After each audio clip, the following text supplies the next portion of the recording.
നമസ്കാരം. ഏകദേശം ഒരു 90% മലയാളികളുടെ പോലെയും ഞാൻ താമരശ്ശേരി എന്ന് ആദ്യമായിട്ട് കേൾക്കുന്നത് ഒരു സിനിമയിലാണ്. അത് ഏത് സിനിമയാണെന്ന് എല്ലാവർക്കും അറിയാലോ. താമരശ്ശേരി ചുരം എന്നാണ് ഞാൻ ഈ സ്ഥലത്തിനെ കുറിച്ച് ആദ്യമായിട്ട് കേട്ടിരിക്കുന്നത്. ഇവിടെ നേരിട്ട് ഈ വഴി യാത്ര ചെയ്യുമ്പോഴൊക്കെ വന്നിട്ട് ഈ വഴി പോയിട്ടുണ്ടെന്നല്ലാതെ ഇവിടെ കുറച്ച് സമയം ചെലവഴിക്കാൻ എനിക്ക് ഇപ്പോഴാണ് ഭാഗ്യം കിട്ടുന്നത്. അതിന് ഒരു കാരണമായത് മൈജിയും ഷാജിയും മൊത്തം മൈജി കുടുംബവുമാണ്. അതിലേറെ സന്തോഷം ശ്രീ ഷാജിയുടെ ജന്മദേശമാണ് താമരശ്ശേരി. അപ്പൊ ഒരുപക്ഷെ മൈജി എന്ന ആശയം പിറവിയെടുത്തത് പോലും ഈ മണ്ണിലായിരിക്കും. അതിന്റെ ഐശ്വര്യം തീർച്ചയായിട്ടും നിങ്ങൾ തന്നെ കണ്ടുകൊണ്ടിരിക്കുകയാണ്. താമരശ്ശേരിക്കാരോടൊരു പ്രത്യേക സ്നേഹം ഷാജിക്കുണ്ട് എന്നെനിക്കറിയാം. അതുകൊണ്ട് പ്രത്യേകമായിട്ടുള്ള ഓഫറുകളും സമ്മാനങ്ങളും ഒക്കെ നിങ്ങൾക്കായി കാത്തുവെച്ചിട്ടുണ്ടെന്നാണ് എൻ്റെ അറിവ്.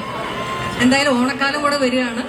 ഓണം എന്നുള്ളത് ഞാൻ അങ്ങനെ ഭയങ്കര ചിട്ടപ്രകാരം ആഘോഷിക്കുന്ന ആളൊന്നും അല്ല. എന്നാലും ഓണം എന്ന് കേൾക്കുമ്പോൾ ഏതൊരു മലയാളിയുടെയും പോലെ ഒരു